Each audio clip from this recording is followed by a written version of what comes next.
ഈ വാർത്താ ദിനത്തിലെ പ്രധാന റിപ്പോർട്ടുകളുമായി വാർത്താമഴ ആരംഭിക്കുന്നു. ഞാൻ എസ് വിജയകുമാർ. കോൺഗ്രസിൽ വീണ്ടും മുഖ്യമന്ത്രി സ്ഥാനം സംബന്ധിച്ച ചർച്ചകൾക്ക് തുടക്കമിട്ട് doctor Shashi Tharoor M P. തന്നെയാണ് UDF-ൽ മുഖ്യമന്ത്രി സ്ഥാനത്തേക്ക് കൂടുതൽ പേർ പിന്തുണയ്ക്കുന്നത് എന്ന സർവേ ഫലം ശശി തരൂർ എക്സിൽ പങ്കുവച്ചതാണ് വീണ്ടും ചർച്ചകൾ സജീവമാക്കുന്നത്. തരൂർ മുഖ്യമന്ത്രിയാകണമെന്ന് 28% പേർ അഭിപ്രായപ്പെട്ടു എന്നാണ് സ്വകാര്യ ഏജൻസിയുടെ സർവേ ഫലം. തരൂരും കോൺഗ്രസ് ഹൈക്കമാൻഡും സമാന്തര രേഖയിൽ യാത്ര ചെയ്യാൻ തുടങ്ങിയിട്ട് നാളെയേറെയായി. അതിനിടെയാണ് പാർട്ടിയെ കുലുക്കാൻ തരൂരിന്റെ പുതിയ ബോംബ്. കേരള വോട്ട് വൈബ് എന്ന സ്വകാര്യ ഏജൻസി നടത്തിയതെന്ന് അവകാശപ്പെടുന്ന സർവേ റിപ്പോർട്ടുമായി ബന്ധപ്പെട്ട വാർത്തയാണ് ശശി തരൂർ പങ്കുവച്ചത്. കേരളത്തിൽ ശക്തമായ ഭരണവിരുദ്ധ തരംഗമുണ്ടെന്നും UDF അധികാരത്തിൽ വന്നാൽ തരൂരിനെയാണ് മുഖ്യമന്ത്രി സ്ഥാനത്തേക്ക് ഭൂരിപക്ഷം ആളുകൾ ആഗ്രഹിക്കുന്നതെന്നുമാണ് സർവേ. 28.3% പേരാണ് സർവേയിൽ ശശി തരൂരിനെ പിന്തുണച്ചത്. 15% പേരുടെ പിന്തുണയാണ് VD സതീശന്. കോൺഗ്രസിൽ മുഖ്യമന്ത്രിയാകാൻ എല്ലാവർക്കും യോഗ്യതയുണ്ടെന്ന് KPCC പ്രസിഡന്റ്. മുഖ്യമന്ത്രിയായിരുന്നുള്ളത് അന്ന് അതിൻ്റെതായ നടപടിക്രമങ്ങളനുസരിച്ച് കീഴ്വഴക്കങ്ങളനുസരിച്ച് MLA-മാരും ആയിട്ട് ആലോചിച്ച് ഹൈക്കമാൻഡ് തീരുമാനിക്കും. ആരാണ് അയോഗ്യൻ? മുഖ്യമന്ത്രിയാകാൻ ആഗ്രഹമുണ്ടെന്ന് തരൂരും പരസ്യമായി പ്രതികരിച്ചിട്ടുണ്ട്. കോൺഗ്രസിനകത്തെ ക്യാപ്റ്റൻ മേജർ പോരിനിടെ ബങ്കർ ബോംബുമായി തരൂരും ഇറങ്ങുമോ എന്നാണ് ഏവരും ഉറ്റുനോക്കുന്നത്. 24 ഡൽഹി.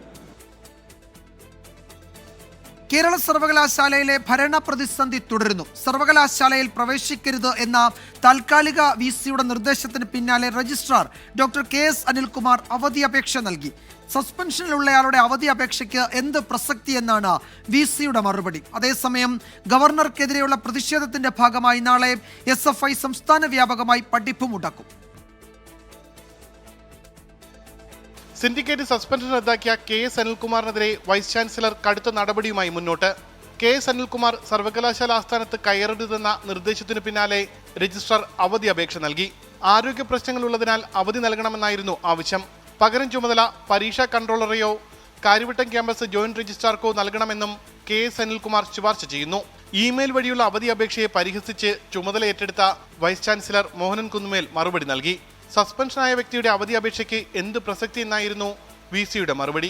സിസ തോമസിന്റെ കേരള സർവകലാശാല വൈസ് ചാൻസലർ ചുമതല ഇന്നലെ അവസാനിച്ചിരുന്നു. സർവകലാശാല പ്രതിസന്ധിയിൽ നാളെ സംസ്ഥാന വ്യാപകമായി പഠിപ്പ് മുടക്കാനാണ് SFI തീരുമാനം. യൂണിവേഴ്സിറ്റികളുടെ പ്രവർത്തനം മുഴുവൻ അലങ്കോലമാക്കി അവിടേക്ക് എരച്ചു കയറി ഏത് കാലത്ത് ഇങ്ങനെ ഒരു സമരം നടന്നിരിക്കുന്നത്? ആർക്കെതിരായിട്ടാണ് അവർ സമരം നടത്തിയത്? എന്താണ് ഈ സമരാഭാസം?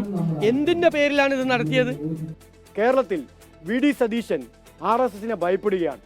RSSുമായുള്ള അവിശുദ്ധ കൂട്ടുകെട്ടിന്റെ ഏതെങ്കിലുമൊക്കെ ചിത്രങ്ങൾ RSSകാരുടെ നേതാക്കന്മാർ പുറത്തുവിടുമോ എന്ന ഭയത്തിലാണ് RSSനെതിരായ സമരത്തെ ഗുണ്ടായിസമെന്ന് ചിത്രീകരിക്കാൻ VD സതീശൻ തയ്യാറാവുന്നത് എന്ന് ഞങ്ങൾ മനസ്സിലാക്കുകയാണ്. സർവകലാശാല രജിസ്ട്രാറുടെ ചുമതല നേരത്തെ planning and development director Mini കാപ്പന് വൈസ് ചാൻസലർ നൽകിയിരുന്നു.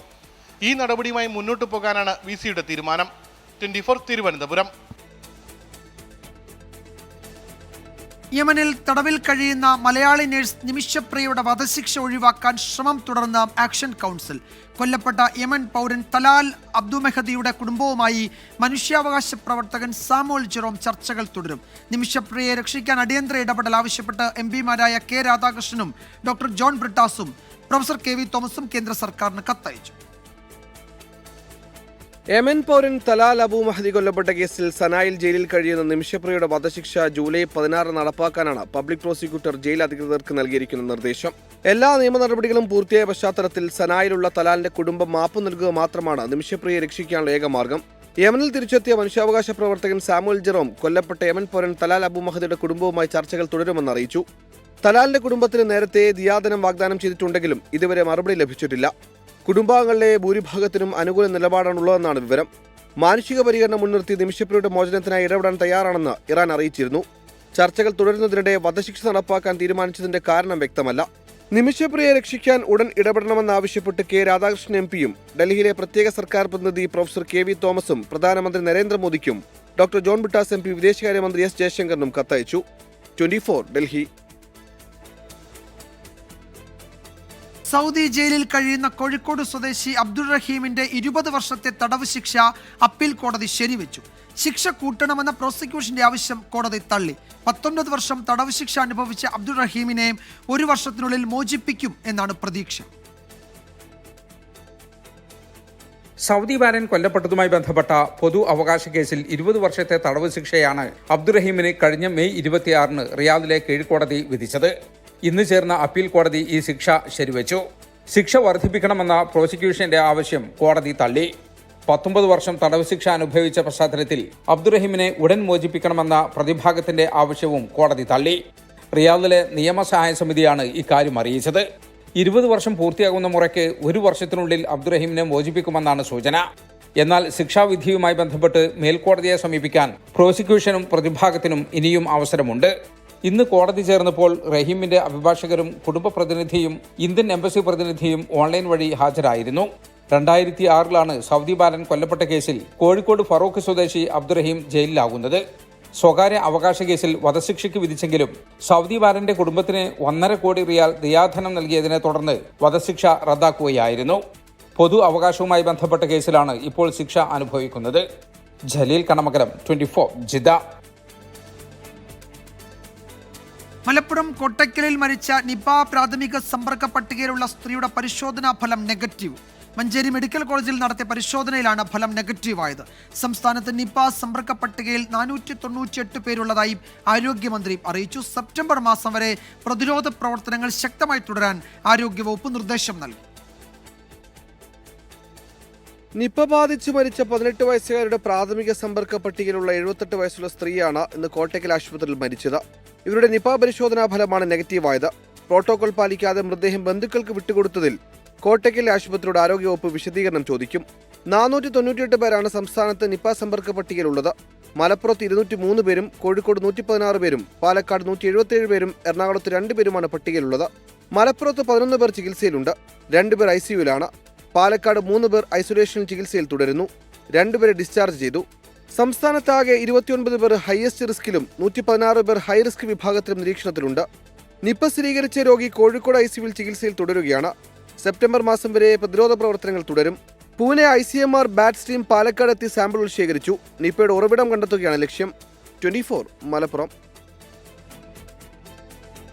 ഗുജറാത്തിലെ വഡോദരയിൽ നദിക്ക് കുറുകെയുള്ള പാലം തകർന്ന 12 പേർ മരിച്ചു. കാറുകൾ ഉൾപ്പെടെയുള്ള വാഹനങ്ങൾ നദിയിൽ പതിച്ചു. കാലപ്പഴക്കം ചെന്ന പാലമാണ് തകർന്നത്. അപകടത്തെ തുടർന്ന് പ്രധാനമന്ത്രി നരേന്ദ്രമോദി ഗുജറാത്ത് മുഖ്യമന്ത്രിയുമായി സംസാരിച്ചു. കേന്ദ്ര സംസ്ഥാന സർക്കാരുകൾ സഹായധനം പ്രഖ്യാപിച്ചു. രാവിലെ 7:30യോടെയാണ് മഹിസാഗർ നദിക്ക് കുറുകെയുള്ള പാലം തകർന്നത്. വഡോദരയെയും ആനന്ദ് ജില്ലയെയും ബന്ധിപ്പിക്കുന്ന പ്രധാനപ്പെട്ട പാലമാണ്. ഒത്ത നടുവിൽ വെച്ച് പാലം തകർന്നു. 2 കാറടക്കം 5 വാഹനങ്ങൾ നദിയിലേക്ക് പതിച്ചു. ഒരു ട്രക്ക് അത്ഭുതകരമായി അപകടത്തിൽ നിന്ന് രക്ഷപ്പെട്ടു. നാട്ടുകാരാണ് ആദ്യം രക്ഷാദൗത്യത്തിന് ഇറങ്ങിയത്. പിന്നീട് NDRFും സ്ഥലത്തെത്തി. 1985-ൽ ഗതാഗതത്തിന് തുറന്നുകൊടുത്ത പാലമാണ്. കാലപ്പഴക്കം കാരണം പാലം അപകടാവസ്ഥയിലാണെന്ന് നേരത്തെ തന്നെ പരാതി ഉയർന്നതുമാണ്. 3 വർഷം മുമ്പ് പാലത്തിന്റെ ചില ഭാഗങ്ങൾ ഇളകി മാറിയതോടെ പുതിയ പാലം നിർമ്മിക്കാൻ സർക്കാർ തീരുമാനിച്ചിരുന്നു. 212 കോടി രൂപ ഇതിനായി പാസ്സായിട്ടുമുണ്ട്. എന്നിട്ടും പുതിയ പാലത്തിന്റെ നിർമ്മാണം തുടങ്ങുകയോ അപകടാവസ്ഥയിലുള്ള പാലത്തിലൂടെയുള്ള ഗതാഗതം തടയുകയോ ചെയ്തില്ല. പാലത്തിൽ തെരുവ് വിളക്കുകളും ഉണ്ടായിരുന്നില്ല. രാത്രിയായിരുന്നു പാലം തകർന്നതെങ്കിൽ അപകടത്തിന്റെ വ്യാപ്തി ഇതിലുമേറെ വർദ്ധിച്ചേനെ. 24 മുംബൈ. രാജസ്ഥാനിൽ വ്യോമസേനാ വിമാനം തകർന്നു വീണ 2 വൈമാനികർ കൊല്ലപ്പെട്ടു. ജാഗ്വാർ യുദ്ധവിമാനമാണ് പരിശീലന പറക്കലിനിടെ തകർന്നു വീണത്. 5 മാസത്തിനിടെ 3ാമത്തെ ജാഗ്വാർ വിമാനവും അപകടത്തിൽപ്പെട്ടതോടെ വിമാനത്തിന്റെ സുരക്ഷ സംബന്ധിച്ച് ചോദ്യങ്ങൾ വീണ്ടും ഉയരുകയാണ്. രാജസ്ഥാനിലെ സുരത്ഗഡ് വ്യോമസേനാ ബേസിൽ നിന്ന് പരിശീലന പറക്കലിന് പുറപ്പെട്ട പോർ വിമാനമാണ് ഉച്ചയോടെ തകർന്നു വീണത്. ഭനുഡ ഗ്രാമത്തിലെ കൃഷിയിടത്തിലേക്ക് വിമാനം ഇടിച്ചിറങ്ങുകയായിരുന്നു. വിമാനത്തിലുണ്ടായിരുന്ന 2 വൈമാനികരും സംഭവസ്ഥലത്തു തന്നെ മരിച്ചു. അപകട സ്ഥലത്ത് നിന്ന് ശരീരഭാഗങ്ങൾ പോലീസ് കണ്ടെത്തി. അപകട കാരണം വ്യക്തമല്ല. സംഭവത്തിൽ ക്വാർട്ട് ഓഫ് എൻക്വയറിക്ക് വ്യോമസേന ഉത്തരവിട്ടു. മാർച്ചിൽ ഹരിയാനയിലെ അംബാലയിലും ഏപ്രിലിൽ ജാംനഗർ വ്യോമതാവളത്തിൽ നിന്ന് പുറപ്പെട്ട വിമാനവും സാങ്കേതിക പ്രശ്നങ്ങളെ തുടർന്ന് തകർന്നു വീണിരുന്നു. 1979-ലാണ് ജാഗ്വാർ പോർ വിമാനം ഇന്ത്യൻ വ്യോമസേനയുടെ ഭാഗമാകുന്നത്. ഫ്രഞ്ച് ബ്രിട്ടീഷ് സംയുക്ത സംരംഭം രൂപകൽപ്പന ചെയ്ത വിമാനം ഇപ്പോൾ നിർമ്മിക്കുന്നത് HAL ആണ്. 120 ജാഗ്വാർ വിമാനങ്ങളാണ് വ്യോമസേനയുടെ ഭാഗമായുള്ളത്. ലോകത്ത് ഈ വിമാനം ഉപയോഗിക്കുന്ന ഏക വ്യോമസേനയും ഇന്ത്യയാണ്. അപകടങ്ങൾ തുടർച്ചയായതോടെ വിമാനത്തിന്റെ കാലപ്പഴക്കവും സുരക്ഷയും സംബന്ധിച്ച ചോദ്യങ്ങൾ ഉയരുകയാണ്. 24 ഡൽഹി. അഹമ്മദാബാദ് എയർ ഇന്ത്യ വിമാന അപകടത്തിൽ പ്രാഥമിക അന്വേഷണ റിപ്പോർട്ട് വെള്ളിയാഴ്ച പുറത്തുവിടുമെന്ന് സൂചന. പിഴവോ മനഃപൂർവ്വമുണ്ടായ നടപടിയോ അപകടത്തിന് കാരണമായി എന്നതാണ് പ്രാഥമിക വിവരങ്ങൾ. വ്യോമയാന വ്യവസായ പ്രസിദ്ധീകരണമായ എയർ കറന്റിൻ്റെതാണ് ഈ റിപ്പോർട്ട്. DGCയുടെ വ്യോമ സുരക്ഷാ നടപടികളിൽ MP-മാർ ഗുരുതര ആശങ്കകൾ ഉന്നയിച്ചു. വിമാനാപകടത്തിൽ പ്രാഥമിക അന്വേഷണ റിപ്പോർട്ട് കഴിഞ്ഞ ദിവസം വ്യോമയാന മന്ത്രാലയത്തിന് സമർപ്പിച്ചിരുന്നു. റിപ്പോർട്ട് വെള്ളിയാഴ്ച പുറത്തുവിടുമെന്നാണ് കേന്ദ്ര സർക്കാർ വൃത്തങ്ങളിൽ നിന്നും ലഭിക്കുന്ന വിവരം.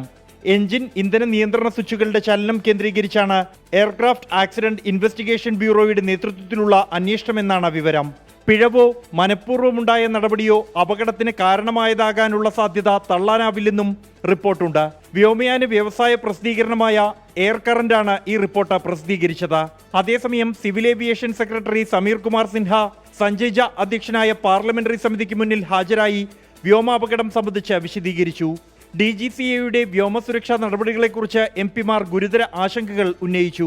കമ്മിറ്റിയുടെ മുൻ ശുപാർശകളിൽ പലതും ഏജൻസി നടപ്പാക്കാത്തതിനെ MP-മാർ ചോദ്യം ചെയ്തു. Air India CEO, DGCA, airport authority of India പ്രതിനിധികളും സമിതിക്ക് മുന്നിൽ ഹാജരായി. 24 ഡൽഹി. വോട്ടർ പട്ടിക പരിഷ്കരണത്തിനെതിരെ ബീഹാറിൽ പ്രതിപക്ഷം ആഹ്വാനം ചെയ്ത ബന്ദ് പൂർണ്ണം. പലയിടത്തും അക്രമ സംഭവങ്ങൾ അരങ്ങേറി. ലോക്സഭാ പ്രതിപക്ഷ നേതാവ് രാഹുൽ ഗാന്ധിയുടെ നേതൃത്വത്തിൽ ഇന്ത്യ സഖ്യം ബീഹാർ തെരഞ്ഞെടുപ്പ് കമ്മീഷൻ ഓഫീസിലേക്ക് മാർച്ച് നടത്തി. ബീഹാറിൽ വോട്ടർ പട്ടിക പരിഷ്കരിക്കാനുള്ള തെരഞ്ഞെടുപ്പ് കമ്മീഷൻ തീരുമാനത്തിനെതിരെ പ്രതിപക്ഷ പാർട്ടികൾ പ്രഖ്യാപിച്ച ബന്ദ് പലയിടത്തും അക്രമാസക്തമായി. RJD CPIM പ്രവർത്തകർ മാനേറിലെ ദേശീയപാത 30 ഉപരോധിക്കുകയും ടയറുകൾ കത്തിച്ച് പ്രതിഷേധിക്കുകയും ചെയ്തു. ജഹ്നാബാദിൽ RJDയുടെ വിദ്യാർത്ഥി സംഘടന ദേശീയപാതയും ട്രെയിനും ഉപരോധിച്ചു. ദർഭംഗയിൽ പ്രതിഷേധക്കാർ നമോ ഭാരത് ട്രെയിൻ തടഞ്ഞു. പപ്പു യാദവിന്റെ നേതൃത്വത്തിലുള്ള പ്രവർത്തകർ നർപത്ഗഞ്ചിൽ ട്രെയിൻ തടഞ്ഞു. ബീഹാർ തെരഞ്ഞെടുപ്പ് കമ്മീഷൻ ഓഫീസിലേക്ക് ഇന്ത്യ സഖ്യം നടത്തിയ മാർച്ച് പ്രതിപക്ഷത്തിന്റെ ശക്തി പ്രകടനം കൂടിയായി. മഹാരാഷ്ട്ര നിയമസഭാ തെരഞ്ഞെടുപ്പിലെ ക്രമക്കേട് ആരോപണം രാഹുൽ ഗാന്ധി ബീഹാറിലും ആവർത്തിച്ചു. लोकसभा के चुनाव में महाराष्ट्र में इंडिया गठबंधन मेजॉरिटी लेके आए, जीत के आया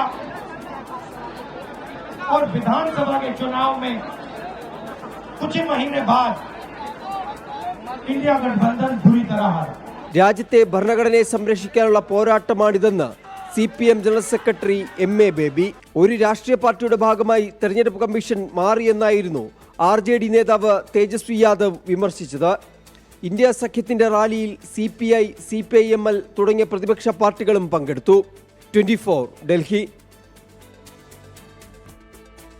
ഗസ വെടിനിർത്തൽ കരാർ വൈകിയേക്കുമെന്ന് റിപ്പോർട്ടുകൾ. ഇന്നലെയും ഇന്നുമായി അമേരിക്കൻ പ്രസിഡന്റ് ഡൊണാൾഡ് ട്രംപും ഇസ്രായേൽ പ്രധാനമന്ത്രി ബെഞ്ചമിൻ നെതന്യാഹുവും കൂടിക്കാഴ്ച നടത്തിയെങ്കിലും വെടിനിർത്തൽ കാര്യത്തിൽ പ്രഖ്യാപനമുണ്ടായില്ല. ഗസയിൽ റഫയിൽ ഇസ്രായേൽ ആക്രമണത്തിൽ 26 പേർ കൊല്ലപ്പെട്ടു.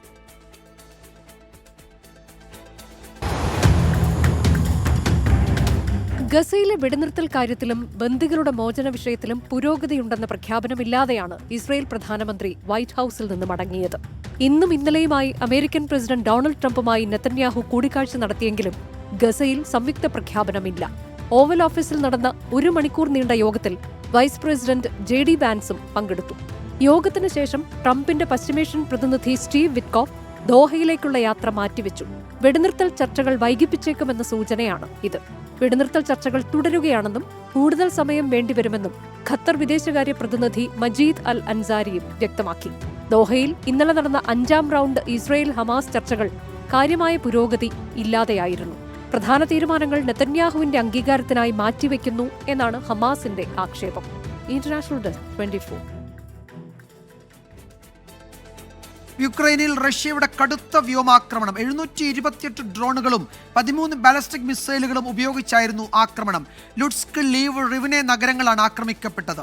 ഇതുവരെ നടന്നതിൽ വെച്ച് ഏറ്റവും രൂക്ഷമായ ആക്രമണമാണ് ഇത് എന്ന് യുക്രൈൻ പ്രസിഡന്റ് വ്ളാദിമിർ സെലൻസ്കി പ്രതികരിച്ചു. അമേരിക്കയിൽ ടെക്സസിന് പിന്നാലെ ന്യൂ മെക്സിക്കോയിലും മിന്നൽ പ്രളയം. വൻ നാശനഷ്ടം റിപ്പോർട്ട് ചെയ്തെങ്കിലും ആളപായമില്ല. വാഹനങ്ങളിൽ ഉൾപ്പെടെ കുടുങ്ങിക്കിടന്ന 100 കണക്കിന് ആളുകളെ സുരക്ഷിത കേന്ദ്രങ്ങളിലേക്ക് മാറ്റി. ടെക്സസിൽ കാണാതായവർക്കായുള്ള തെരച്ചിൽ ഇപ്പോഴും തുടരുകയാണ്.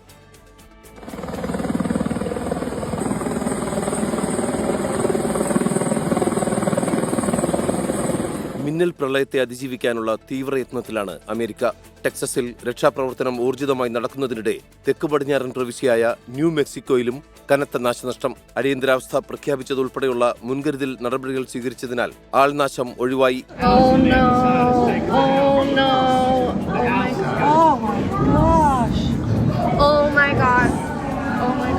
അതിശക്തമായ മഴയെ തുടർന്ന് ന്യൂ മെക്സിക്കോയിലെ മലമ്പ്രദേശമായ റൂയിഡോസോയിൽ വീടുകളും വാഹനങ്ങളും വൃക്ഷങ്ങളും ഒലിച്ചുപോയി. 100ഓളം പേരെ അതിസാഹസികമായി രക്ഷിച്ചെന്ന് അധികൃതർ. ഇന്നലെ രാത്രി പെയ്ത മഴയിൽ റിയോ റോയിഡോസോ നദിയുടെ ജലനിരപ്പ് 20 അടിയോളം ഉയർന്നത് ആശങ്ക സൃഷ്ടിച്ചു.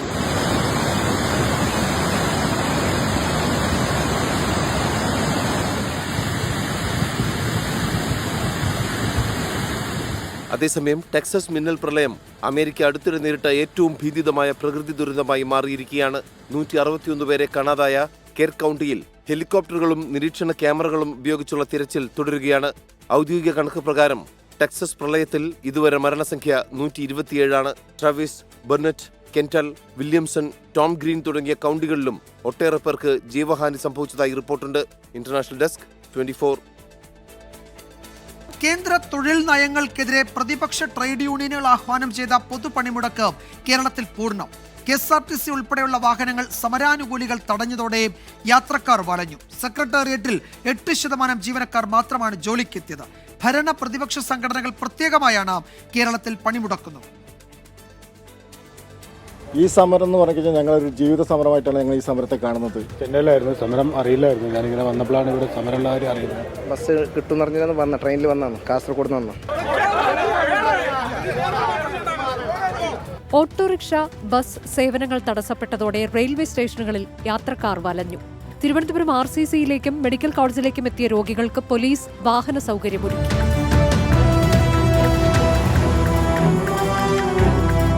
പത്ത് ശതമാനത്തിൽ താഴെ KSRTC ബസ്സുകളാണ് നിരത്തിലിറക്കിയത്. ഇതിൽ പലതും സമരാനുകൂലികൾ തടഞ്ഞു. ചില ബസ്സുകൾ പോലീസ് സുരക്ഷയിലാണ് സർവീസ് നടത്തിയത്. കൊല്ലത്ത് KSRTC ജീവനക്കാർക്ക് മർദ്ദനമേറ്റു. മൂവാറ്റുപുഴയിൽ KSRTC ബസിന്റെ ചില്ല് സമരാനുകൂലികൾ തകർത്തു.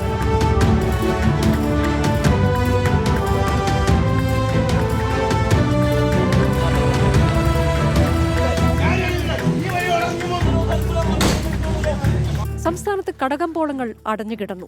തുറന്ന വ്യാപാര വാണിജ്യ സ്ഥാപനങ്ങൾ പണിമുടക്ക് അനുകൂലികൾ പലയിടത്തും ഭീഷണിപ്പെടുത്തി അടപ്പിച്ചു. സർക്കാർ ഓഫീസുകളിലെത്തിയ ജീവനക്കാരെ പലയിടത്തും സമരക്കാർ കയ്യേറ്റം ചെയ്തു.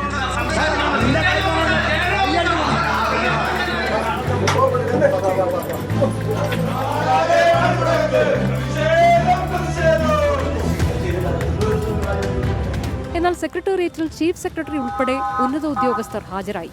ജീവനക്കാർ ഭൂരിഭാഗവും വിട്ടുനിന്നു. ആകെയുള്ള 4686 ജീവനക്കാരിൽ 423 പേർ മാത്രമാണ് ഹാജരായത്. വിവിധയിടങ്ങളിൽ ട്രേഡ് യൂണിയനുകൾ മാർച്ച് നടത്തി. 24 തിരുവനന്തപുരം. പണിമുടക്കിൽ സംസ്ഥാന വ്യാപകമായി സമരാനുകൂലികളുടെ കയ്യേറ്റവും ഭീഷണിയും. ജോലിക്കെത്തിയവരെ പൂട്ടിയിട്ടും വാഹനങ്ങളുടെ ടയറിന്റെ കാറ്റഴിച്ചു വിട്ടുമായിരുന്നു സമരാനുകൂലികൾ നേരിട്ടത്. പണിമുടക്കുന്നവരെ വെല്ലുവിളിച്ചാൽ പ്രതികരണമുണ്ടാകുമെന്നായിരുന്നു LDF കൺവീനർ TP രാമകൃഷ്ണന്റെ പ്രതികരണം.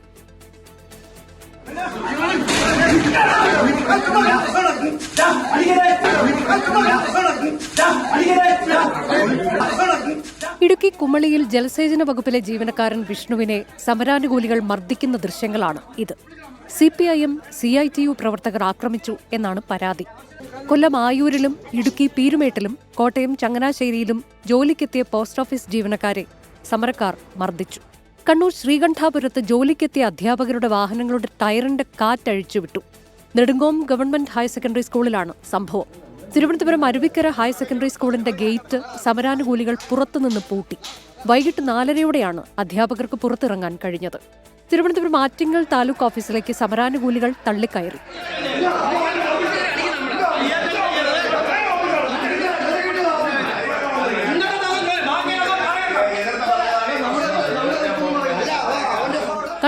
കട്ടട ITIയിൽ പണിമുടക്കണമെന്നാവശ്യപ്പെട്ട് ഭീഷണിപ്പെടുത്തി എന്നാണ് ജീവനക്കാരുടെ പരാതി. കയ്യേറ്റങ്ങളിലും ഭീഷണിയിലും CITU സംസ്ഥാന പ്രസിഡന്റ് TP രാമകൃഷ്ണന്റെ പ്രതികരണം ഇങ്ങനെ: ഈ പണിമുടക്ക് സമരത്തെ തന്നെ വെല്ലുവിളിക്കത്തക്ക നിലയിൽ, പണിമുടക്കിനെ പരാജയപ്പെടുത്തത്തക്ക നിലയിൽ രംഗത്ത് വരുമ്പോൾ സ്വാഭാവികമായിട്ടും തൊഴിലാളികൾ ഇക്കാലമത്രയും ഈ പണിമുടക്കിന് വേണ്ടി പ്രവർത്തിച്ച തൊഴിലാളികൾ ചെറിയ പ്രതികരണങ്ങൾ ഉണ്ടാവും. അത്രേ ഉണ്ടായിക്കുള്ളൂ. വേറെ ആക്രമണവും അതുപോലുള്ള സംഭവങ്ങളൊന്നും ഇതിന്റെ ഭാഗമായിട്ടില്ല. മലപ്പുറം മഞ്ചേരിയിൽ പണിമുടക്കിനിടെ പോലീസിനെ കയ്യേറ്റം ചെയ്ത സംഭവത്തിൽ CPIM ഏരിയ സെക്രട്ടറിക്കെതിരെ കേസെടുത്തു. എടവണ്ണ പഞ്ചായത്ത് ഓഫീസിലെത്തിയ ജീവനക്കാരെ സമരാനുകൂലികൾ പൂട്ടിയിട്ടു.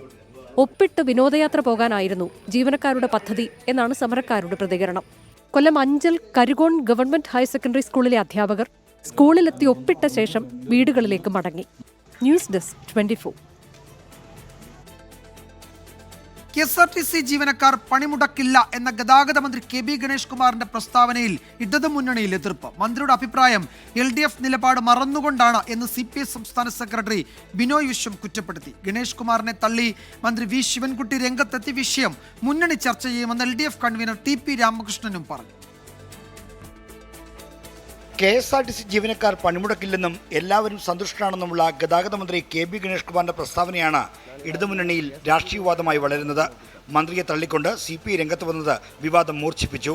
ഒരു മന്ത്രിക്ക് അങ്ങനെ പറയാൻ തോന്നുമായിരിക്കാം, പക്ഷേ പൊതുവിൽ അദ്ദേഹം കേൾക്കേണ്ട സ്റ്റാൻഡ് LDFന്റെ പൊതുവായ നിലപാടിന്റെ ഭാഗത്ത് നിരക്കുന്ന ഒന്നല്ല എന്നാണ് തോന്നിയത്. തൊഴിലാളികൾക്കും ട്രേഡ് യൂണിയൻ നേതൃത്വത്തിനും ഗണേഷിന്റെ പ്രസ്താവനയിൽ കടുത്ത എതിർപ്പുണ്ട്. അതുകൊണ്ട് തന്നെ വിഷയം മുന്നണിയിൽ ചർച്ച ചെയ്ത് പരിഹരിക്കാനാണ് നീക്കം. സാധാരണ നിലയിൽ മന്ത്രിക്കല്ല നോട്ടീസ് കൊടുക്കേണ്ടത്. ഇടതുപക്ഷ ജനാധിപത്യ മുന്നണിക്കകത്ത് ചർച്ച ചെയ്യാൻ അവസരമുണ്ട്. അവിടെയെല്ലാം ഈ വിഷയങ്ങൾ ചർച്ച നടത്തി ഭാവിയിലുള്ള കാര്യങ്ങളെല്ലാം നമുക്ക് പരമാവധി കുറ്റമറ്റതാക്കുന്നതിന് വേണ്ടി നമുക്ക് ശ്രമിക്കാം. മന്ത്രിസഭയിലെ സഹപ്രവർത്തകരും ഗണേഷ് കുമാറിന്റെ പ്രതികരണം തള്ളിക്കളയുകയാണ്. ഗണേഷ് കുമാറിന്റെ അഭിപ്രായം പറഞ്ഞു. പക്ഷേ ഇടതുപക്ഷ ജനാധിപത്യ മുന്നണിയെ സംബന്ധിച്ചിടത്തോളം സമരത്തിന് അനുകൂലമായിട്ടുള്ള നിലപാട് സ്വീകരിച്ചിട്ടുണ്ട്. അതനുസരിച്ചുള്ള പ്രസ്താവന വന്നിട്ടുണ്ട്. 24 തിരുവനന്തപുരം. നാടെങ്ങും പണിമുടക്ക് നടക്കുമ്പോൾ ഇതൊന്നും ബാധിക്കാത്ത ഒരു ഗ്രാമമുണ്ട് കോഴിക്കോട് മാവൂരിൽ. പാരമ്മൽ ഗ്രാമമാണ് ഹർത്താൽ വിമുക്ത ഗ്രാമമായി അറിയപ്പെടുന്നത്. സാധാരണയിൽ കൂടുതൽ കച്ചവടം നടക്കുന്ന സന്തോഷത്തിലാണ് ഇവിടുത്തുകാർ.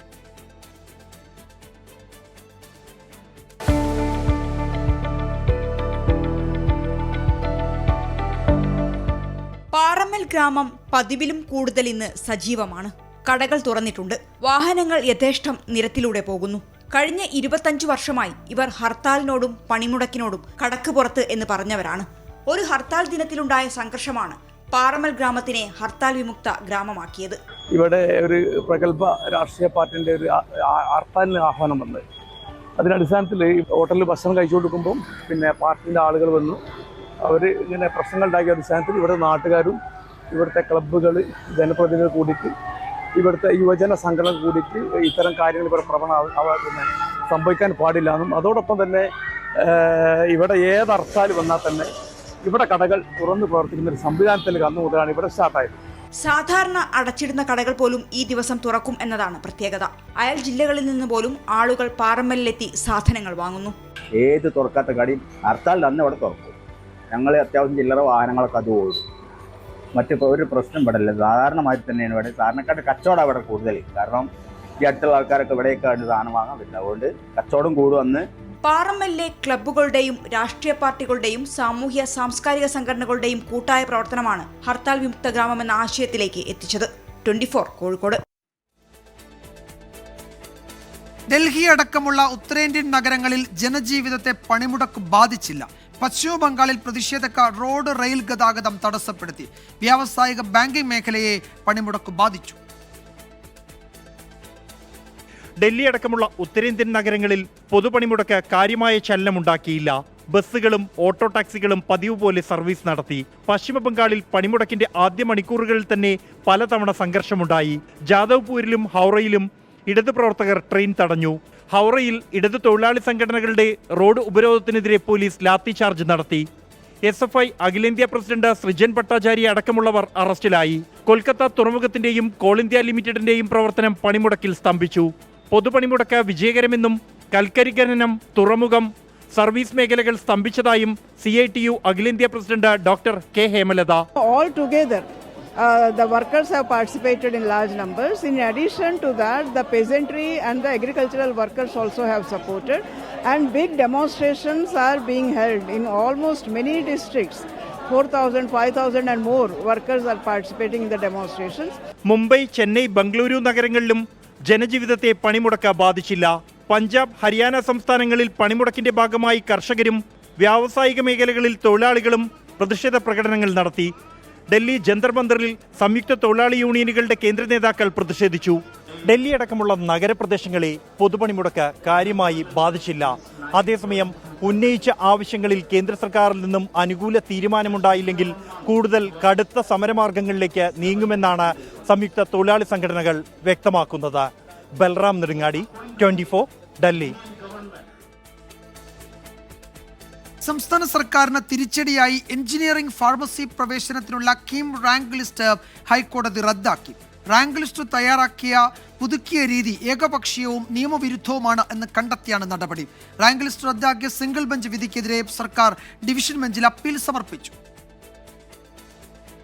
കീം എൻട്രൻസ് പരീക്ഷ എഴുതി എഞ്ചിനീയറിംഗ് ഫാർമസി പ്രവേശനത്തിന് കാത്തിരുന്ന വിദ്യാർത്ഥികൾക്ക് ഹൈക്കോടതി വിധി പ്രതിസന്ധിയാവുകയാണ്. വിഷയങ്ങളുടെ മാർക്ക് കണക്കാക്കാൻ അവസാന നിമിഷത്തിൽ പുതിയ സമവാക്യം കൊണ്ടുവന്നത് ഏകപക്ഷീയമാണെന്നും നിയമവിരുദ്ധമാണെന്നും ഹൈക്കോടതി വ്യക്തമാക്കി. ഫെബ്രുവരിയിലെ പ്രോസ്പെക്ടസ് അനുസരിച്ച് പുതിയ റാങ്ക് ലിസ്റ്റ് പ്രസിദ്ധീകരിക്കാനാണ് കോടതിയുടെ നിർദ്ദേശം. റാങ്ക് ലിസ്റ്റ് പുറത്തിറക്കുന്നതിന് മണിക്കൂറുകൾ മുമ്പ് മാത്രമാണ് പ്രോസ്പെക്ടസിൽ മാറ്റം വരുത്തിയതെന്നും കോടതി നിരീക്ഷിച്ചു. കോടതി ഉത്തരവിനെതിരായ തുടർ നടപടികൾ നാളത്തെ മന്ത്രിസഭാ യോഗത്തിൽ ചർച്ച ചെയ്ത് തീരുമാനിക്കും. സംസ്ഥാന സിലബസ് പഠിച്ച വിദ്യാർത്ഥികൾക്കും CBSE വിദ്യാർത്ഥികൾക്കും തുല്യനീതി ഉറപ്പാക്കാൻ വേണ്ടിയായിരുന്നു പരിഷ്കാരമെന്ന് ഉന്നത വിദ്യാഭ്യാസ മന്ത്രി. കേരള ബോർഡിൽ പഠിക്കുന്ന ഒരു കുട്ടി ഫുൾ മാർക്ക് നേടിയാലും 35 മാർക്ക് അവർക്ക് കുറവ് കിട്ടുന്ന സ്ഥിതിയായിരുന്നു കഴിഞ്ഞ വർഷം ഉണ്ടായത്.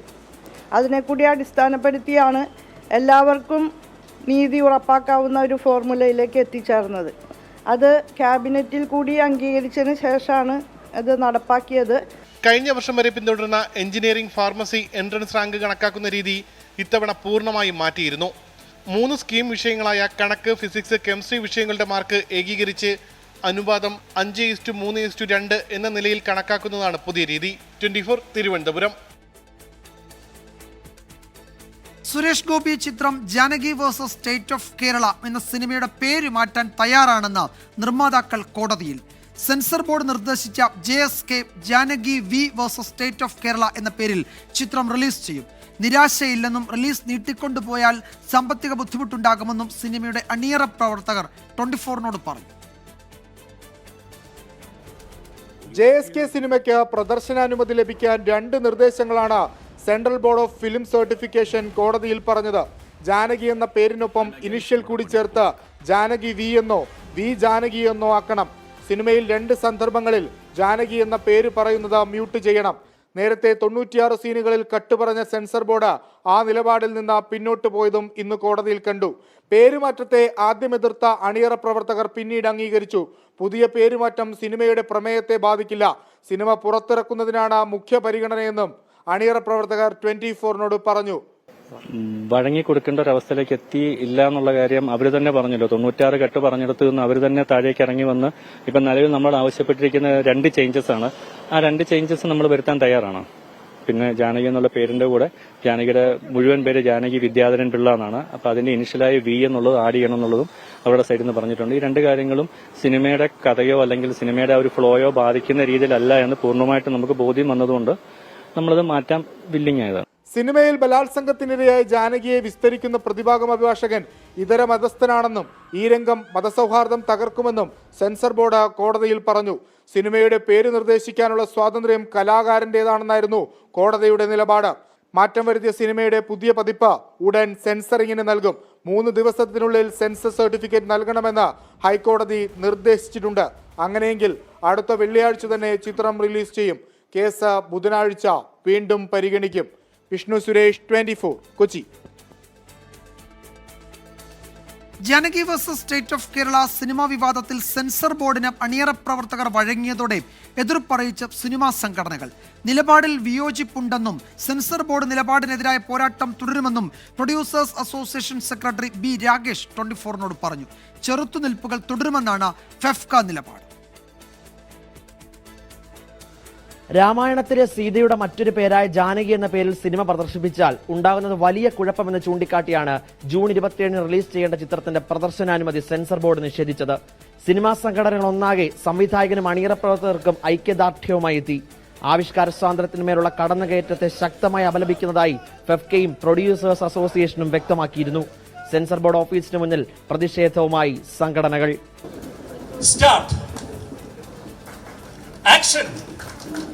No cut.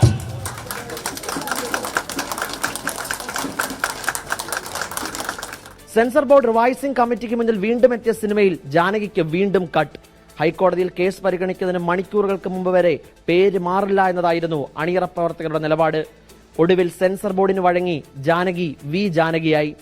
ഇനിയും പ്രദർശനം വൈകിയാൽ ഉണ്ടാകുന്നത് വലിയ സാമ്പത്തിക നഷ്ടമെന്നും അണിയറ പ്രവർത്തകർ. ഇത് എങ്ങനെ നമ്മൾ ഒരു സിനിമ റിലീസിംഗിലേക്ക് എത്തിക്കുക എന്നുള്ളതാണ് കോടതി ഉൾപ്പെടെ എല്ലാവരും ചിന്തിച്ച് ആ ഒരു ആംഗിളിൽ മാത്രമേ റിലീസ് ഉണ്ടാവും. എനിക്ക് തോന്നുന്നു നമുക്ക് ചിലപ്പോൾ എല്ലാ കാര്യങ്ങളും നല്ലപോലെ വരികയാണെന്നുണ്ടെങ്കിൽ അടുത്ത 18-ാം തീയതി വെള്ളിയാഴ്ച റിലീസ് ചെയ്യാൻ പറ്റുമെന്നാണ് ഇപ്പം നമുക്ക് കിട്ടിയ ഡിസ്ട്രിബ്യൂട്ടർ സൈഡിൽ.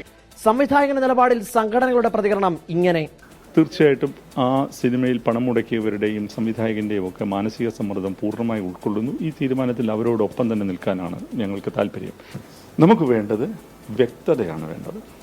ആശയ വ്യക്തത, നിയമപരമായ വ്യക്തത, സമീപന വ്യക്തത, ഇതൊക്കെയാണ് നമുക്ക് വേണ്ടത്. അതിനുവേണ്ടിയാണ് നമ്മൾ ശ്രമിക്കുന്നത്. മലയാള ഇൻഡസ്ട്രിയെ ബാധിക്കുന്ന കാര്യങ്ങളാണ് ഇത്. മലയാള സിനിമയാണ്ട് മലയാള ഇൻഡസ്ട്രി ഒന്നടങ്കം ഇതിന്റെ കൂടെ നിൽക്കും. ഇനിയും ഇങ്ങനെയുള്ള കാര്യങ്ങളുണ്ടായാൽ ശക്തമായ പ്രതിഷേധം ഉണ്ടാവും. നിർമ്മാതാവ് കീഴടങ്ങിയത് നിവർത്തികേട് കൊണ്ടാണെന്നാണ് സിനിമാ സംഘടനകൾ പറയുന്നത്. എല്ലാവരുടെയും പിന്തുണ ഇനിയും ഉണ്ടാകണമെന്ന് അണിയറ പ്രവർത്തകരും. ജാനകി മാറി വി ജാനകിയായി. വി ജാനകി വെച്ച സ്റ്റേറ്റ് ഓഫ് കേരള തലക്കെട്ടോടുകൂടി ചിത്രം പ്രദർശനത്തിനെത്തും. ആവിഷ്കാര സ്വാതന്ത്ര്യത്തിനുമേലുള്ള കടന്നുകയറ്റമെന്ന് തന്നെയാണ് പ്രൊഡ്യൂസേഴ്സ് അസോസിയേഷനും ഫെഫ്കയും വ്യക്തമാക്കുന്നത്. ഇനിയും പ്രതിഷേധങ്ങൾ തുടരുമെന്നും സിനിമാ സംഘടനകൾ പറയുന്നു. കൊച്ചിയിൽ നിന്നും YS അഭിനന്ദ്, 24. സംസ്ഥാനത്ത് വിവിധയിടങ്ങളിലായി ഒഴുക്കിൽപ്പെട്ട് 4 പേർ മരിച്ചു. ഒരാളെ രക്ഷപ്പെടുത്തി. ഒരാൾക്ക് വേണ്ടിയുള്ള തെരച്ചിൽ തുടരുകയാണ്. കൊല്ലം കുളത്തൂപ്പുഴ ചോഴായിക്കോട് ഒഴുക്കിൽപ്പെട്ട മക്കളെയും ബന്ധുവിനെയും രക്ഷിക്കാൻ ശ്രമിക്കുന്നതിനിടെ യുവാവ് മരിച്ചു. ഭരതന്നൂർ സ്വദേശി മുഹമ്മദ് ഫൈസലാണ് മരിച്ചത്.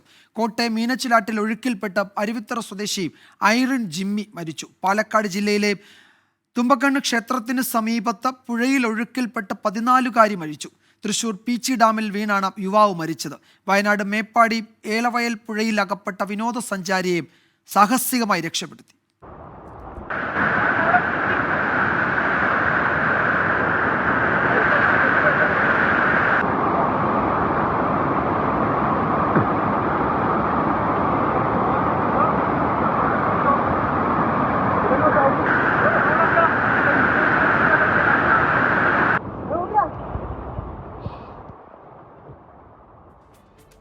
സംസ്ഥാനത്ത് വിവിധയിടങ്ങളിൽ കാട്ടാന ആക്രമണം. വയനാട് മുടക്കൊല്ലിയിൽ യുവാവിന് പരുക്കേറ്റു. പാലക്കാട് കഞ്ചിക്കോട് ജനവാസ മേഖലയിൽ വീണ്ടും അള്ളാച്ചിക്കൊമ്പനെത്തി. തൃശൂർ ചീരക്കുണ്ടിലും തൊടുപുഴ ഈസ്റ്റ് കലൂരിലും നിലമ്പൂരിലും കാട്ടാന ഇറങ്ങി. ജോലി കഴിഞ്ഞ് വീട്ടിലേക്ക് മടങ്ങുകയായിരുന്ന വയനാട് മുടക്കൊല്ലി സ്വദേശി അഭിലാഷിനാണ് പരിക്കേറ്റത്. വീട്ടുമുറ്റത്ത് നിർത്തിയിട്ടിരുന്ന ഓട്ടോറിക്ഷയും കാട്ടാന തകർത്തു. 1.5 മാസം മുൻപ് ശ്രമകരമായ ദൗത്യത്തിലൂടെ വനംവകുപ്പ് കാടുകയറ്റിയ തമിഴ്നാട്ടിൽ നിന്നെത്തിയ അള്ളാച്ചിക്കൊമ്പൻ വീണ്ടും കഞ്ചിക്കോട്ടെ ജനവാസ മേഖലയിൽ ഇറങ്ങി. ഇന്നലെ രാത്രി എത്തിയ കാട്ടാന പ്രദേശത്ത് വ്യാപകമായി നാശം വിതച്ചു. ഒറ്റക്കൊമ്പൻ ഇപ്പോഴും ജനവാസ മേഖലയിൽ തന്നെ തുടരുകയാണ്. സ്ഥിരം ഒന്നരാണ് വലിയച്ഛനോട് ഇന്നലെ വന്നു, ഇന്നിവിടെ വന്നു.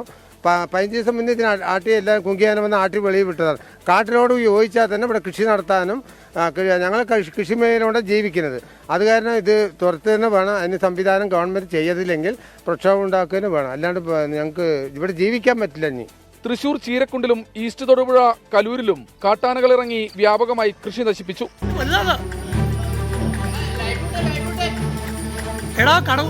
കടവ് വിളിച്ചു പറയാ, മല റോഡിൽ നിന്ന് മാറാൻ പറയാ.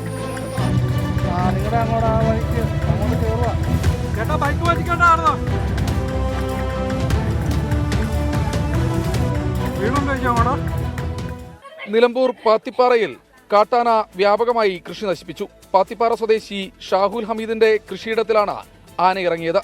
വിവിധ ബ്യൂറോകൾക്കൊപ്പം 24 പാലക്കാട്. വിദേശ രാജ്യങ്ങളിലെ ഉപരിപഠന സാധ്യതകൾ പരിചയപ്പെടുത്താൻ സൗജന്യ വെബിനാറുമായി 24 സ്റ്റഡി അബ്രോഡ്. നാളെയും മറ്റന്നാളും രാത്രി 7 മുതൽ 8 വരെയാണ് വെബിനാർ. www.24studyabroad.com എന്ന വെബ്സൈറ്റിൽ രജിസ്റ്റർ ചെയ്യാം. കൂടുതൽ വിവരങ്ങൾക്ക് 9001900156 എന്ന നമ്പറിൽ ബന്ധപ്പെടണം. എറണാകുളം കുറുമശ്ശേരിയിൽ ഗൃഹനാഥൻ ജീവനൊടുക്കിയത് കേരള ബാങ്കിന്റെ ജപ്തി ഭീഷണിയെ തുടർന്ന് എന്ന് കുടുംബം. മരിച്ച മധു മോഹനെ കേരള ബാങ്ക് ജീവനക്കാർ നിരന്തരം ഭീഷണിപ്പെടുത്തിയിരുന്നുവെന്നാണ് കുടുംബം ആരോപിക്കുന്നത്. ബാങ്കിനെതിരെ കുടുംബം പരാതി നൽകി. ഇന്നലെയാണ് 46-കാരനായ മധു മോഹനനെ ആത്മഹത്യ ചെയ്ത നിലയിൽ വീടിനുള്ളിൽ കണ്ടെത്തിയത്. വീട് നിർമ്മാണത്തിന് കേരള ബാങ്കിന്റെ കുറുമശ്ശേരി ബ്രാഞ്ചിൽ നിന്ന് 21 ലക്ഷം രൂപ വായ്പയെടുത്തിരുന്നു. ഗൾഫിൽ ജോലിയുണ്ടായിരുന്ന മധു ഏറെക്കാലം വായ്പ കൃത്യമായി അടച്ചിരുന്നു. എന്നാൽ കോവിഡിന് ശേഷം മുടങ്ങി.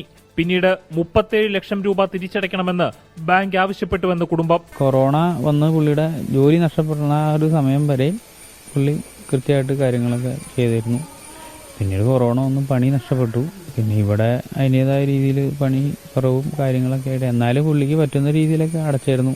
വായ്പ തിരിച്ചടയ്ക്കാൻ ബാങ്ക് നിരന്തര സമ്മർദ്ദം ചെലുത്തിയതോടെയാണ് ആത്മഹത്യ ചെയ്തതെന്നും കുടുംബം ആരോപിക്കുന്നു. വീട് വിറ്റ് ബാധ്യത തീർക്കാൻ വഴി തെളിഞ്ഞപ്പോൾ ബാങ്ക് സമയം നീട്ടി നൽകിയില്ല. ഈ മാസം 30-ാം തീയതി ബാധ്യത തീർക്കാമെന്നറിയിച്ചിരുന്നു. എന്നാൽ 7-ന് തന്നെ പണം തിരിച്ചടച്ചില്ലെങ്കിൽ ജപ്തി ചെയ്യുമെന്ന് ബാങ്ക് ഭീഷണിപ്പെടുത്തിയെന്നും ബന്ധുക്കൾ. 37 ലക്ഷം രൂപയുടെ ബാധ്യത ഉള്ള ഒരു വീടായിരുന്നു. 15 ദിവസം ടൈമാണ് ഇത് മേടിക്കുന്ന പാർട്ടി നമ്മളോട് ആവശ്യപ്പെട്ടത്. 30-ാം തീയതിക്കുള്ളിൽ അവർ ഫുൾ സെറ്റിൽ ചെയ്ത് എടുക്കാമെന്നുള്ള എല്ലാം പറഞ്ഞു ഓക്കെ ചെയ്താണ്. എന്നിട്ട് പോലും അവർ 15 ദിവസം കൊടുക്കില്ല. 7-ാം തീയതിയാണ് നിങ്ങൾക്ക് ലാസ്റ്റ് റെഡ് ലൈനാ എന്തോ പറഞ്ഞു. മരണത്തിൽ വിശദമായ അന്വേഷണം വേണമെന്ന കുടുംബത്തിന്റെ ആവശ്യം. അന്ത്യകർമ്മങ്ങൾക്കായി മൃതദേഹം ശ്മശാനത്തിലേക്ക് കൊണ്ടുപോകുന്നതിനിടെയാണ് കേരള ബാങ്കിന്റെ കുറുമശ്ശേരി ബ്രാഞ്ചിൽ എത്തിയപ്പോൾ ബന്ധുക്കൾ പ്രതിഷേധിച്ചത്. 24 കൊച്ചി. രാജപ്രമുഖൻ ട്രോഫിക്കായുള്ള ചെമ്പക്കുളം മൂലം വള്ളംകളിയിൽ ജേതാക്കളായി ചെറുതന ചുണ്ടൻ. ഇഞ്ചോടിഞ്ച് പോരാട്ടത്തിനൊടുവിലായിരുന്നു വിജയം. ദേശീയ പണിമുടക്ക് ദിവസമായിട്ടും ആയിരക്കണക്കിന് ആളുകളാണ് വള്ളംകളിയുടെ ഭാഗമായത്. നടുഭാഗം ബോട്ട് ക്ലബിന്റെ നടുഭാഗം ചുണ്ടൻ, UBC കൈനഗരിയുടെ ആയാപറമ്പ് പാണ്ടി, ചമ്പക്കുളം ബോട്ട് ക്ലബിന്റെ ചമ്പക്കുളം ചുണ്ടൻ, നിരണം ബോട്ട് ക്ലബിന്റെ ആയാപറമ്പ് വലിയ ദിവാൻജി, നാലിനോടും പടവെട്ടി പള്ളാതുരുത്തി ബോട്ട് ക്ലബിന്റെ ചെറുതന പുത്തൻ ചുണ്ടൻ രാജപ്രമുഖൻ ട്രോഫിയിൽ മുത്തമിട്ടു.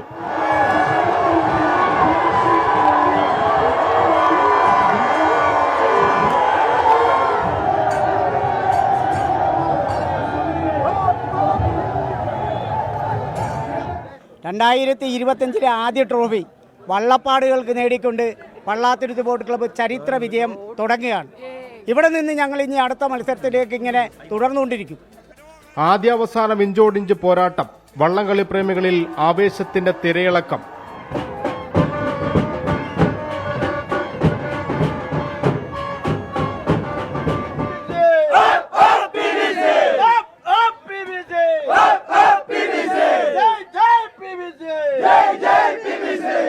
ചമ്പക്കുളം ബോട്ട് ക്ലബ്ബ് തുഴഞ്ഞ ചമ്പക്കുളം ചുണ്ടനാണ് 2ാം സ്ഥാനത്ത്. വെപ്പ് എ ഗ്രേഡ് വള്ളങ്ങളുടെ മത്സരത്തിൽ കുമരകം ബോട്ട് ക്ലബ്ബ് ഫാൻസിന്റെ അമ്പലക്കടവൻ വള്ളം 1ാം സ്ഥാനത്തെത്തി. പരിമിതികൾക്കിടയിലും കുറ്റമറ്റ സംഘാടനം. 2025 മൂലം ജലോത്സവം ഏറ്റവും മനോഹരമായ രീതിയിൽ പൂർത്തീകരിച്ചു എന്നുള്ള സന്തോഷത്തിലാണ് ഞങ്ങൾ സംഘാടക സമിതി. കാരണം ഓരോ വർഷവും ഓരോ വിഷയങ്ങളാണ്. ഓരോ വള്ളവും വിൻ ചെയ്യുമ്പോൾ ഒരുപാട് പരാതികളും വിഷയങ്ങളുമാണ് നമുക്കിവിടെ എത്തുന്നത്. എന്നാൽ ഈ വർഷം കുറ്റമറ്റ രീതിയിൽ ഈ ജലോത്സവം സംഘടിപ്പിക്കാൻ കഴിഞ്ഞു എന്നുള്ളത് ഈ ജലോത്സവ സമിതിയുടെ ഏറ്റവും വലിയ വിജയമായി ഞങ്ങൾ കാണുകയാണ്. സംസ്ഥാനത്തെ വള്ളംകളി സീസണ് തുടക്കം കുറിച്ചാണ് ചമ്പക്കുളം വള്ളംകളിയിൽ ചുണ്ടന്മാർ നീര് തൊട്ടത്. ആലപ്പുഴയ്ക്ക് ഇനി ജലമാമാങ്കത്തിന്റെ നാളുകൾ. 24 ആലപ്പുഴ.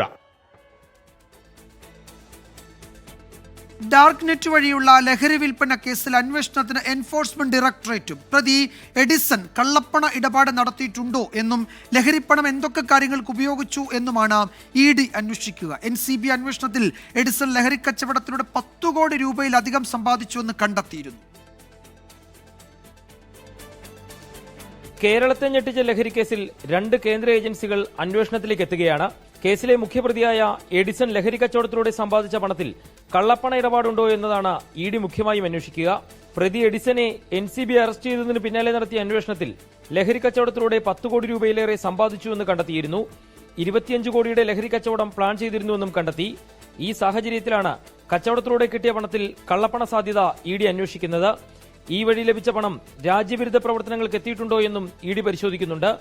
ഈ സാഹചര്യത്തിലാണ് കേസിന്റെ വിശദാംശങ്ങൾ NCBയിൽ നിന്ന് ഇ ഡി തേടിയിരിക്കുന്നത്. 24 കൊച്ചി. RK മാളിന്റെ പുതിയ ഷോറൂമിന്റെ ഉദ്ഘാടനം നാളെ നടക്കും. തിരുവനന്തപുരം അട്ടക്കുളങ്ങരയിലാണ് RK വസ്ത്രവ്യാപാര ശൃംഖലയുടെ പുതിയ ഷോറൂം. പ്രശസ്ത സിനിമാ താരം സണ്ണി ലിയോണി ഉദ്ഘാടനം ചെയ്യും. നാളെ രാവിലെ 10:30 ഉദ്ഘാടന ചടങ്ങ്.